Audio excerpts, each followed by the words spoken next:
Alright, today's lesson will be with middle school students going over the concept of comparative advantage and absolute advantage in economics. Now, there will be three teaching strategies that I will use in this lesson. The first will be a jigsaw classroom using worked examples. So the worked examples is the worksheets have been worked out to show them what a comparative and absolute advantage is. With a bar graph, it has an example, tell which country has an advantage, all that good jazz. Now, the part where the jigsaw classroom comes into place is each one of them will read something different. I'll have one student read about comparative advantage and the other will read about absolute advantage. Upon reading that after about 3 or 4 minutes or so, they will collaborate and share with one another what each of them learned.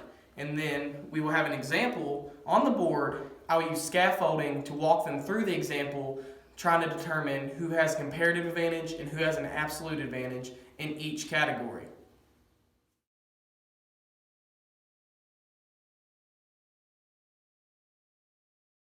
Alright, good afternoon guys. How you doing today? Good, how about you? Doing alright. Alright, now last class we talked about exports and imports. Do you guys remember that? Yes. Okay, good. Now today we're going to talk about comparative advantage and absolute advantage and how that relates to import and exports. Now I have a thing for you to read just to get your brains working and thinking about this. And Carson, I want you to read about absolute advantage. Hyatt, I want you to read about comparative advantage. We'll read for 3 minutes. When that 3 minutes is up, I want you guys to tell each other what you read, what each of you read, okay? Make sense? All right, good. All right, guys, time's up. All right, Hyatt, I want you to tell Carson about comparative advantage and what you learned. Okay, so for example, USA produces more corn than Canada, but Canada produces more wheat than corn.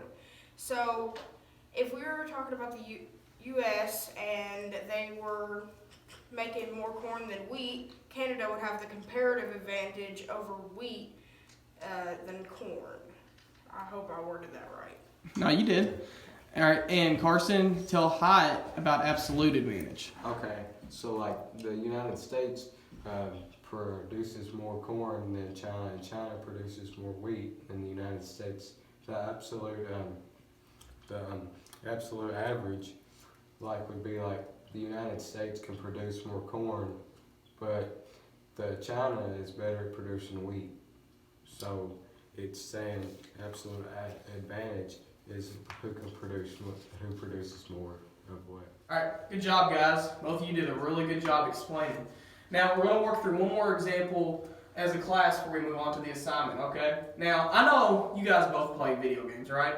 Yep, 2K, Madden, you're middle school boys. You like sports video games. I remember what it was like. All right, now you know how overall ratings work in those video games, right? Okay, it basically measures how good you are at doing something. Just like this lesson is on, which country is best producing corn, either corn or wheat. Now, see, this colored in bar represents Hyatt, and this solid bar represents Carson on both graphs. Now, let's look at 2K first. Let's look at Madden first. All right, now Madden, Hyatt is really good. See, he's up near 100. He's just, he's got that high juke rating. He's got the spin move. He's got the stiff arm. He's got the break tackle. He's got all the stops. He's unstoppable. Now, he's way better at Madden and playing football than Carson is. Nothing against Carson. It's just that's Hyatt's sport because Hyatt is just a natural athlete. Let's say he's a natural athlete. And in basketball, he's slightly better than Carson, right? So what does Hyatt have over Carson in both 2K and Madden? Overall rating? Yeah, but what would that be? And what we're talking about, if Hyatt is better than Carson in both, so he's better at 2K overall, right? And he's better at Madden in both. So what would he have over him? What type of advantage? An absolute advantage. Exactly right, Hyatt. But now look, see this gap? Look, there's a big gap between Hyatt and Carson in football or Madden, right? Now look at how little of a gap is there on 2K. And if you look, okay, let's say 2K, Carson's about 82, Madden is about 70. So what's Carson better at? 2K. Exactly. Okay. And now, just like in real sports, you can only choose one. Because Hyatt is best at Madden, And he's good at 2K, but not quite as good. And we're looking at Carson, he's slightly better.